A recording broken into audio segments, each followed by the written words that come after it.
Bonjour et bienvenue dans les rêveries salonnaises. Cette déambulation onirique a été transposée ici afin de vous faire vivre l'expérience depuis votre canapé. Nous vous proposons d'entrer dans la tête de Rémi, un personnage de la trilogie d'Anthony Lucchini, Les Nocturnes, édité dans la maison d'édition Beta Publisher. Vous êtes prêts? Alors nous vous invitons à plonger dans les carnets de rêves de Rémi et à vous laisser guider par ses songes. Bulle de savon.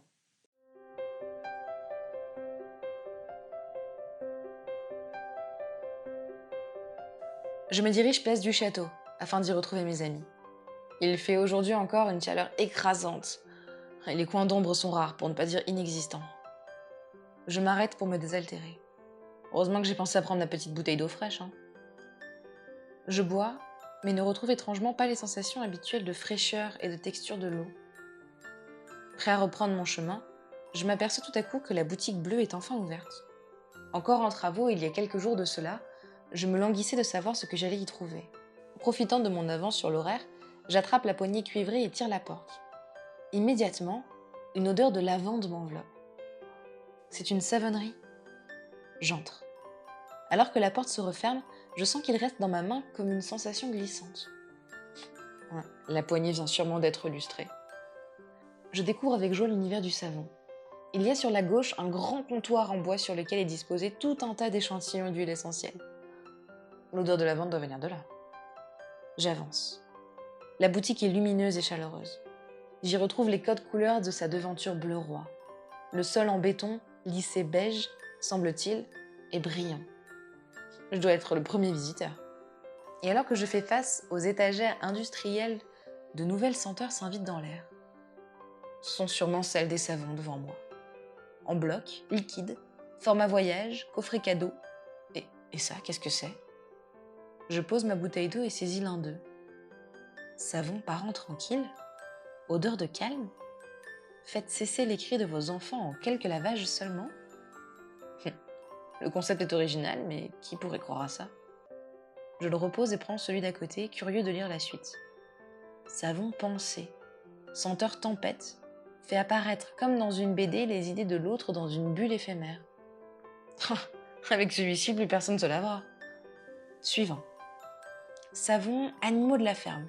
Odeur vacances, crée le temps du bain, un animal en mousse pour occuper les enfants. C'est marrant. Soudain, derrière moi, j'entends le bruit d'un carton posé sèchement sur une surface dure. Je me retourne et découvre une grande dame longiligne, aux cheveux touffus et bouclés, entrelacés de lierre. Elle porte une sorte de robe anglaise fin 18e en tissu vert forêt. Elle est comme pétrifiée, la bouche grande ouverte et le doigt pointé sur moi. Inquiétée à l'idée de ce qui peut bien la terrifier, je regarde de chaque côté puis derrière, mais il n'y a rien. Rien d'autre que moi, face à elle. Elle continue de me fixer sans bouger. Cela devient gênant et je commence à me sentir mal à l'aise. Il vaut peut-être mieux que je m'en aille. Mais alors que je me décale d'un pas pour reposer le savon que j'ai encore en main, je remarque du coin de l'œil que son regard et la pointe de son index sont restés fixés sur un point différent de ma personne. Ce n'est peut-être pas moi le problème après tout.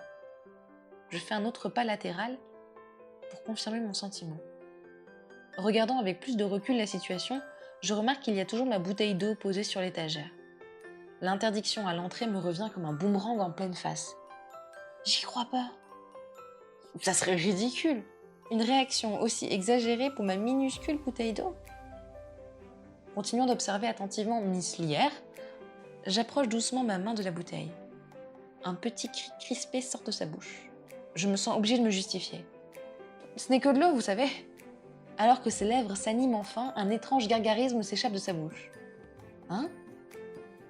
Quoi? Le même son incompréhensible résonne à nouveau. Bon, on va pas rester 100 ans sur cette histoire, si c'est la bouteille qui la dérange, je vais finir de la boire, comme ça on n'en parlera plus. Mais, au moment de la saisir, elle glisse entre mes doigts et s'éclate au sol. J'entends alors un second choc plus violent provenant du comptoir. Miss Lière a disparu et seuls 2 pieds bottinés se dressent à la perpendiculaire. Sérieusement? Madame? Madame? Je veux la rejoindre, mais mon pied part tout seul vers l'avant. Le sol est complètement glissant. De petites bulles blanches se forment partout où le liquide de la bouteille s'est répandu. Le sol est en savon? Le processus de création micellaire s'accélère et des jets de bulles sont projetés dans toutes les directions. La pièce se remplit de mousse. J'essaie de m'approcher de l'entrée pour ouvrir la porte, mais c'est comme avancer sur la glace. La mousse monte et atteint le niveau de mes hanches. Je saisis enfin la poignée, mais celle-ci glisse entre mes doigts. Elle est aussi en savon. Je vais être submergée par les bulles. Je me réveille.